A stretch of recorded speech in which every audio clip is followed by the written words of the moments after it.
જય હિન્દ, જય ભારત. હું સેજલ દેસાઈ, એક સામાજિક કાર્યકર્તા.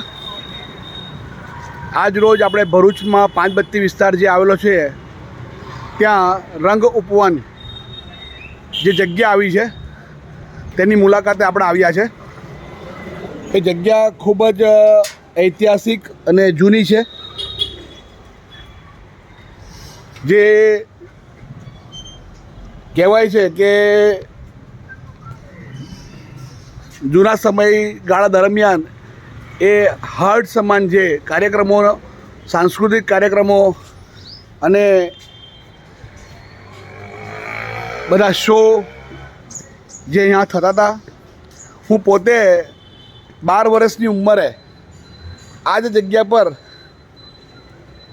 શો જોવા હું મંગલ જાદુગરનો આવ્યો હતો. આ એ જગ્યા છે તમે જે જોઈ રહ્યા છો, રંગ ઉપવન, જ્યાં પોતાના કેરિયરની શરૂઆત ઘણા લોકોએ આ જગ્યા પરથી કરી હતી. આ એ જગ્યા છે. ખૂબ સુંદર સિટિંગ વ્યવસ્થા બી અહીંયા હતી.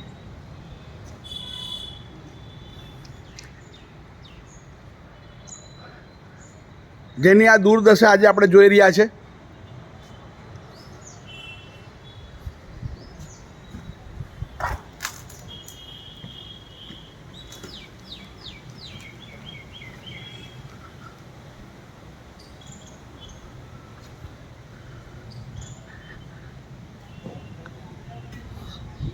આ જગ્યા ખૂબ જ જૂની છે. આવવાનું કારણ એ મુખ્ય છે. અત્યારે આપણે અહીંયા આગળ આરટીઆઈ એક્ટિવિસ્ટ રાજેશ પંડિતજી બી ઉપસ્થિત છે. એમને આપણે એમના બી સંસ્મરણો અહીંયા આગળ વાગોડીશું. આ જગ્યા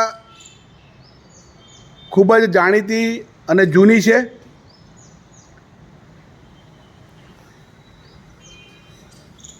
રાજેશભાઈ. હાજી નમસ્કાર. નમસ્કાર. નમસ્કાર. બસ શાંતિ. ખાસ આજે આપણે જે રંગ ઉપવનમાં આવ્યા છે જી, અને મને ખ્યાલ છે ત્યાં સુધી હું જ્યારે 12 વર્ષનો હતો ત્યારે અહીંયા આગળ મંગલ જાદુગર જોવા આવ્યો હતો. સાચી વાત. અને આજે તમારા બી સંસ્મરણો, કારણ કે તમે બી આ ફિલ્ડમાં જૂના હતા, બિલકુલ. તો તમારી એ જે છે જર્ની એના માટે આ જગ્યાની જે થોડી વાતો છે તો મને જણાવો. જી બિલકુલ. અને મુખ્ય કયા કારણથી આપણે અહીંયા આવવું પડ્યું એની બી થોડી વિસ્તૃત ચર્ચા તમારા દ્વારા કરવામાં આવે. આ વિષય થોડો ઘણો જાણકારી મુજબ કે અત્યારે જે શાસક પક્ષો છે તેઓ આ જગ્યાને કોમર્શિયલ ઉપયોગ કરવા માટે અને એમાંથી આર્થિક કઈ રીતે ફાયદો મેળવવો એના પ્રયત્નો કરી રહ્યા છે. અને એ વસ્તુની જાણકારી થતાં મેં આપને વાત કરી હતી કે આપણે આ પ્રશ્નને ઉજાગર કરવો જોઈએ. આપણે ઘણા બધા પ્રશ્નો, પ્રજાલક્ષી પ્રશ્નો ઉજાગર કરતા આવ્યા છે, તો આ પ્રશ્ન બી પ્રજાલક્ષી છે. પ્રજાએ જાગૃત થવાની જરૂર છે. ભારત દેશની સૌથી પૌરાણિક શહેરમાં ભરૂચ આ શહેરનું નામ પ્રચલિત છે, એ બધા જ જાણે છે. આ જે રંગ ઉપવન આપણે અત્યારે ઉપસ્થિત થયા છે, આની બી એક જાહો જલાલીનો ઇતિહાસ છે. સરકારના કોઈ બી સાંસ્કૃતિક કાર્યક્રમો હોય કે કોઈ બી નાટક, શહેરના કેટલી નાટ્યપ્રેમી જનતા કે પોતે આ સ્ટેજ ઉપરથી નાટકો કરીને આજે ઘણી જગ્યાએ ઉપર પહોંચી ચૂકેલા છે. અહીંયા શો આયોજકો પણ પોતાના શો કરતા આવેલા છે. હું પોતે પણ આ જગ્યા પર ઘણા બધા મોટા મોટા શોનું આયોજન કરેલું છે અને એનો હું સાક્ષી રહેલો છું. અને એ વખતનો માહોલ આખો અલગ હતો. ત્યારે મનોરંજનના બહુ ઓછા સાધનો હતા. અને આ ખરેખર આનો ઇતિહાસ જાણવા જોઈએ તો હું આપની માફી માગું છું, કારણ કે આ અમુક વસ્તુ મારાથી તમને ડાયરેક્ટ નહીં બોલાય, પણ એના મુદ્દા હું લઈને આવ્યો છું. જી જરૂર. ટૂંકમાં તમને બતાવું જી જરૂર. રંગ ઉપવન કઈ રીતે અસ્તિત્વમાં આવ્યું. તો પહેલાંના લોકો પ્રજાહિતમાં પોતાની પાસે આવી જમીનો હોય ને તો દાનમાં આપીને એને પ્રજાને લક્ષી ઉપયોગમાં કરતા હતા. તો મારી પાસે આ રંગ ઉપવનનો ઇતિહાસ છે કે આ રંગ ઉપવન નામની મિલકત survey number 1009, ward number 2, seat number 136, નામદાર સરકારશ્રીના મહેસૂલ વિભાગ નંબર 2291/B મુજબ 1913ના રોજ ત્રંબકલાલ ભવાની શંકર દવે જેઓને સરદારનું ઉપનામ જે તે સમયે આપવામાં આવેલું, કારણ કે આ આપણા શું કહેવાય અંગ્રેજીના સામેના આંદોલન અહિંસક આંદોલનમાં એ આગળ પડતા હતા અને એને સરદારનું ઉપનામ આપેલું. એવા એક વ્યક્તિએ આ જમીન સરદાર બાગ તરીકે 1913માં દાનમાં આપેલી. વાહ. વખતો જતા સમયના એના પ્રમાણે આ સંપૂર્ણ રંગ ઉપવન તરીકે એનો ઉપયોગ કરવાનું નક્કી થયું અને આ રંગ ઉપવનમાં સરકારશ્રીના કોઈ બી સાંસ્કૃતિક કાર્યક્રમો હોય, એમને કોઈ બી જાહેર કાર્યક્રમો હોય ત્યાં જગ્યાએ તેઓ એનો ઉપયોગ કરતા હતા અને નગરપાલિકા આનો સમગ્ર વહીવટ સંભાળતો હતો, એનું સાર સંભાળ લેતા હતા. છેલ્લા 20-25 વર્ષથી આ રંગ ઉપવન, જેમ પેલું શું કહેવાય, કોઈ પશુ આપણને વર્ષોથી દૂધ આપતું હોય ને પછી દૂધ એનું બંધ થઈ જાય ને એને તરછોડી દેવામાં આવે, એ રીતે આ રંગ ઉપવનને આ જેટલા 20-25 વર્ષથી જે સત્તા પર બેઠેલા શાસકો છે ને એને આને બિલકુલ નગણ્ય વસ્તુ હોય એમ આની આજે એની હાલત જુઓ, ખંડેરમાં ખંડેર કરી નાખ્યું છે. તો આ ખંડેર જેવું બનાવવામાં નગરપાલિકાની સત્તા પર બેઠેલા આ શાસકો છે અને એ લોકોની આ ઉજ્જડ અને વેરાન બની ગયા પછી એ લોકોની મનસા શું છે ને કે હવે આપણને ખબર પડી કે આ રીતનું થઈ જાય, પડી જવાનું, જર્જરિત હાલત થઈ જાય, તો એમનો પોતાનો આર્થિક રોટલો શેકવા માટે આ જગ્યા હવે કોમર્શિયલ ઉપયોગ કરવા માટે બહુ મોટું કોમર્શિયલ આખું શોપિંગ સેન્ટર બનાવવાના ચક્રો ગતિમાન કરી રહ્યું છે. અને એ વસ્તુ આ જે જમીન આપનાર જે દાતા છે ને એના વારસો ભરૂચમાં આજે હયાત છે. તેઓના ધ્યાન પર આવતા એ લોકોએ, અમે આવા બધા આપણે તો સેજલભાઈ કામ કરીએ જ છે પ્રજાલક્ષી, એ લોકોએ આપણને જણાવ્યું કે આ રીતના પ્રયત્નો આ સત્તા પર બેઠેલા ભ્રષ્ટાચારી શાસકો કરી રહ્યા છે, તો આ પ્રશ્ન ઉજાગર કરો ને આ જગ્યા બચાવો. આ કોઈ દાનમાં આપેલી એમના બાપ દાદાની પેઢી નથી કે મન ફાવે તારે વેચી નાખું.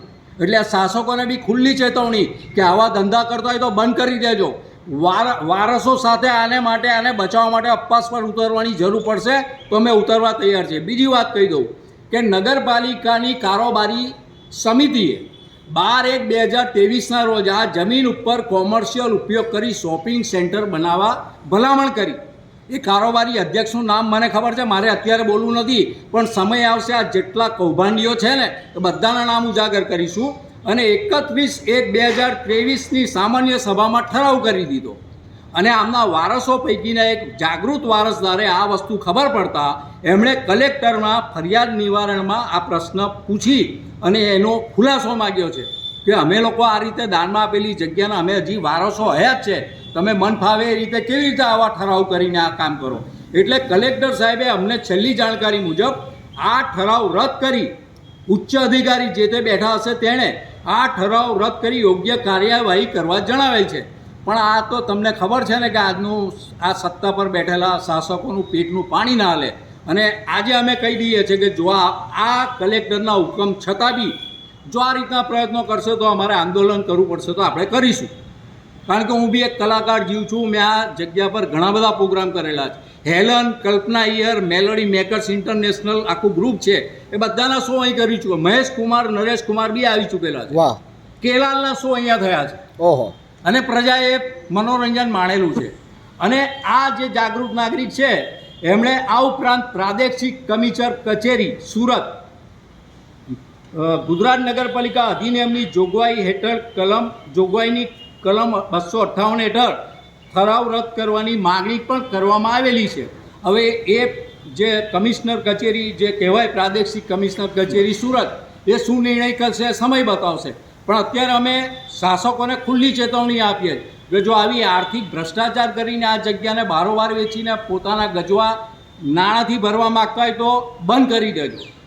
તો આજે એટલું જ કહેવું છે કે ભરૂચ નગરપાલિકામાં સત્તા પર બેઠેલા ભૂખ્યા વરુઓ અને ગિદ્ધ જેવા બની બેઠેલા પ્રજાસેવકો પોતાનો આર્થિક સાથ શોધવા માટે જમીનો ઉપર તરાપ મારીને બેઠેલા છે, જેની સામે પ્રજાને બી અમે કહીએ છીએ કે જાગૃત થાઓ અને આનો વિરોધ કરો. આજે આ જગ્યા પર ઉપસ્થિત રહીને આટલું જ કહેવું છે, સમયમાં અમે આ જે વારસદારો છે એની લડતમાં અમે બધા જ જોડાઈશું અને પ્રજાને બી આહ્વાન કરીએ છીએ કે તમે બી અમારા આવા જાગૃત નાગરિકો જે છે તેની સાથે જોડાઓ. બસ એટલું જ. અસ્તુ. ભારત માતા કી જય. આ હતા આરટીઆઈ એક્ટિવિસ્ટ રાજેશ પંડિત, જેઓ જવાનને બી શરમાવે અને ખોખાર બાહોશ એ પોતે કર્મનિષ્ઠ એક ફાઇટર તરીકે કામ કરી રહ્યા છે સમાજના હિત માટે. અમે બધા જ સાથે કામ કરી રહ્યા છે સમાજના હિત માટે. અમને ગર્વ એ છે કે આ જગ્યાના ઉત્થાન માટે અને આ જગ્યાને બચાવવા માટે એમના જે ટ્રસ્ટીઓ દ્વારા અમને જાણ કરીને વચ્ચે પાડવામાં આવ્યા છે, જેનો આનંદ અમે લઈ રહ્યા છે. કારણ કે આ જગ્યા એ ભરૂચ જિલ્લાના કેટલાય એવા લોકો છે જેમની યાદમાં આજે પણ છે. જેમ રાજેશભાઈ કીધું તેમ એમણે પોતે બી અહીંયા કાર્યક્રમ કર્યા છે. મેં પોતે જે 12 વર્ષની ઉંમરે જે જાદુગર મંગલ છે એમનો શો મેં પોતે જોયો છે. એટલે ખાસ આ મુદ્દે એ અમે કહીશું પ્રશાસનને, શાસનને કે જે પ્રકારની દાન પેટે જમીન જગ્યા આપવામાં આવી છે એનો હેતુફેર કરી અને ગમે તે રીતે આ જગ્યા પચાવી પાડી અને કોઈ ખોટું કાવતરું કરતા હોય, કોઈ ખોટી ગ્રંથિ મગજમાં રાખતા હોય તો મહેરબાની કરી અને એ ગ્રંથિ મગજમાંથી કાઢી નાખજો. કારણ કે આ કામ માટે ભગવાને અમને નિમિત્ત બનાવ્યા છે અને અમે જે દાન આપનાર વ્યક્તિઓ છે એમના દ્વારા અહીંયા આગળ સાથે કામ કરી અને સમાજના હિત માટે આ જગ્યા પાછી કાર્યરત કરી, ખુલ્લી કરી અને સમાજને જ ઉપયોગી થાય એવું એક કાર્ય અહીંયા કરવા માટે જઈ રહ્યા છે. ફરી આવા જ કોઈ મુદ્દા સાથે મળીશું. અસ્તુ ભારત માતા કી જય, વંદે માતરમ.